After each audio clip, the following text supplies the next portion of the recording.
आज का जो हमारा वीडियो है इसमें हम बात करेंगे एचटीटीपी रिस्पॉन्स की कि आप एचटीटीपी रिस्पॉन्स जो होता है रिस्पॉन्स टाइम आउट जो होता है आप कहाँ पर सेट कर सकते हैं और I can say what are the different places जहाँ पर आप रिस्पॉन्स टाइम आउट सेट कर सकते हैं और क्या होगा in all those different places जहाँ पर आप सेट करेंगे रिस्पॉन्स टाइम आउट तो किस तरीके से बिहेव करेगी आपकी एप्लीकेशन वो देखेंगे। यूजफुल रहेगा आपके लिए। आई डोंट नो आपने इसको कभी यूज किया है या फिर नोटिस किया है या नहीं, बट इट्स ओके, देखने वाले हम। तो यहाँ पर मैंने एचटीटीपी लिसनर को रिक्वेस्ट पाथ पर सेट किया हुआ है। ओके, एक लॉगर लगा रखा है ऐसे ही, just to print info. Okay, so basically अगर आप देखेंगे मैंने एचटीटीपी रिक्वेस्टर को कॉन्फ़िगर किया हुआ है, ये कॉन्फ़िगरेशन से मेरी ये होस्ट है। Okay, that's it. एंड मेरा जो पाथ है that is slash API slash v1 slash employees. तो यहाँ पर सारे एम्प्लॉयज का ही डेटा हमको दे देगा। ओके, सो गेट मेथड है। ओके, सो यहाँ पर मैं पेलोड को क्या करूँगा, जस्ट प्रिंट कर दूंगा जेसन फॉर्म में। सो रिक्वेस्ट सेंड करते हैं बिकॉज एप्लीकेशन मैंने ऑलरेडी डिप्लॉयड की हुई थी सो दैट कि हमारा टाइम सेव हो जाए। तो पोस्टमैन पर चलते हैं, रिक्वेस्ट सेंड करते हैं। जैसे मैंने रिक्वेस्ट सेंड करी, रिक्वेस्ट आ चुकी है।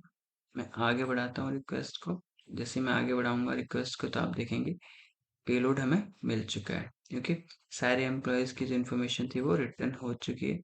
तो यहाँ पर ये आउटपुट हमें मिला है रिक्वेस्टर से। ये था नॉर्मल सिनेरियो। अभी मैंने कोई भी रिस्पॉन्स टाइम आउट सेट नहीं किया। जो आपका डिफॉल्ट रिस्पॉन्स टाइम आउट होता है दैट इज 10 सेकेंड्स, वही अभी है set already. Okay, by default जब आप कुछ भी रिस्पॉन्स टाइम आउट सेट नहीं करते तो 10 सेकेंड्स होता है। तो क्या प्लेसेस है, फर्स्ट प्लेस तो ये है आपका। फॉर एन एग्जांपल जैसे आप एचटीटीपी रिक्वेस्टर पर क्लिक करेंगे, उसके बाद आप देखेंगे यहाँ पे ये जो ग्लोबल कॉन्फ़िगरेशन होती है ना, इसमें आप जाएंगे, सी ग्लोबल एलिमेंट प्रॉपर्टी, इसके अंदर आप जाएंगे तो आपको क्या मिलेगा यहाँ पर अंडर सेटिंग्स।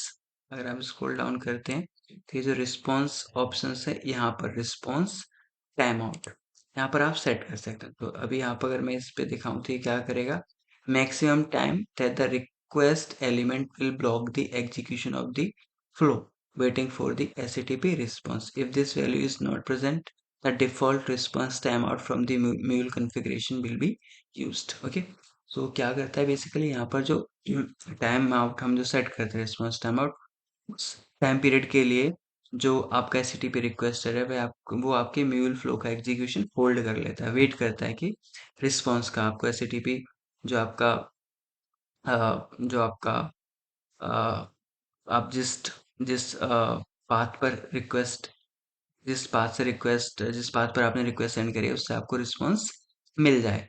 तो बेसिकली यहाँ पर बाय डिफॉल्ट 10 है, तो अभी मैं क्या कर दे रहा हूँ, 2 मिली सेकेंड्स। बाय डिफॉल्ट जो रहता है ना टाइम पीरियड वो that is in milliseconds, तो 2 मिली सेकेंड्स में सेट कर रहा हूँ। तो ये फॉर श्योर है कि आपको जो रिस्पॉन्स है ना 2 मिली सेकेंड में नहीं मिलने वाला। तो जब 2 मिली सेकेंड्स में नहीं मिलेगा तो आपको क्या मिलेगा, एक रिस्पॉन्स टाइम आउट एरर मिलेगा। ओके, ये मैं अपने इस सिनेरियो को जो मैं आपको बता रहा हूँ ना कि आप जब आप डिफरेंट प्लेसेस पर सेट करेंगे रिस्पॉन्स टाइम आउट तो कैसे बिहेव करेगी एप्लीकेशन, उसके लिए मैं जानबूझ के आपका जो एरर है रिस्पॉन्स टाइम आउट जनरेट कर रहा हूँ। तो यहाँ एप्लीकेशन डिप्लॉय हो चुकी है।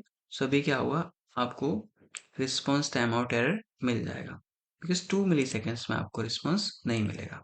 तो आपको क्या मिलेगा, एरर मिल चुका है। आप देखेंगे failed time out exceeded. Okay, so time out exceeded error ही मिलता है इस केस में।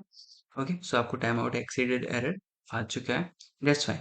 ओके, तो जब यहाँ पर मैंने रिस्पॉन्स टाइम आउट सेट किया 2 मिली सेकेंड्स तो हमको एरर मिल रहा है, ये आपको दिख रहा है। ओके, अगेन मैं एचटीटीपी रिक्वेस्ट पर क्लिक करता हूँ और इस बार आपको जाना है इधर रिस्पॉन्स पर, रिस्पॉन्स सेक्शन में। ओके, तो अब अगर आप इस पर कनेक्टर ओवरराइड्स, अभी क्या करेगा, जो ग्लोबल कॉन्फ़िगरेशन है ना उसको ओवरराइड कर देगा। ये कनेक्टर लेवल पर हम कर रहे हैं। ओके, सो ये क्या करेगा, अगर आप देखेंगे यहाँ पर कनेक्टर ओवरराइड्स मतलब जो आपका ग्लोबल जो हमने अभी कॉन्फ़िगरेशन सेट किया ना उसको ये ओवरराइड कर देगा।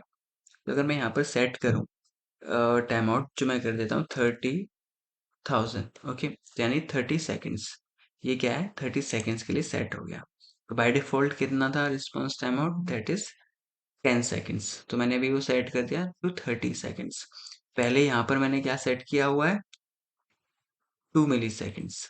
ओके, ये है आपका 2 मिली सेकेंड्स। अगर मैं इस पर जाऊँ, आप देखेंगे ये ऑलरेडी अभी भी है। अगर आप सेटिंग्स में जाते हैं तो ये अभी भी है 2 मिली सेकेंड्स। अब आपको ये दिखेगा, इस केस में आपको एरर नहीं मिलेगा, that time out exceeded error नहीं मिलेगा। इससे ये प्रूव हो जाएगा कि यहाँ पर जब आप सेट करेंगे रिस्पॉन्स टाइम आउट, ये ओवर कर देगा आपकी ग्लोबल, जो हमने ग्लोबली 2 सेकेंड सेट किया है उसको। ओके, सो एप्लीकेशन डिप्लॉय हो चुकी है, हॉट डिप्लॉय हुआ है। अगेन रिक्वेस्ट सेंड करते हैं, जैसे मैं रिक्वेस्ट सेंड करूंगा और अब आगे बढ़ाऊंगा तो आप देखेंगे इस बार आपको एरर नहीं मिला है। आपको क्या मिला है, रिस्पॉन्स मिला है। तो ये था जो मैं आपको बताना चाहता था कि दीज आर द 2 प्लेसेस जहां पर आप रिस्पॉन्स टाइम आउट सेट कर सकते हैं। एक इस रिस्पॉन्स सेक्शन में, ये क्या करेगा, ग्लोबल को ओवरराइड कर देगा। यहाँ पर आप स्टैटिक ना डालकर क्या करें, इस टाइम आउट को, रिस्पॉन्स टाइम आउट को आप एक कॉन्फ़िगरेशन फाइल बनाकर उसमें रखें और उसको यहाँ पर रेफर कर लें। ग्लोबल अपनी जो कॉन्फ़िगरेशन फाइल है उससे रीड कर लें। ओके, सो आई होप आप लोगों को हेल्प मिलेगी सर, आप लोगों के लिए यूजफुल रहेगा ये वीडियो। तो नेक्स्ट वीडियो में मिलेंगे, तब तक के लिए बाय बाय।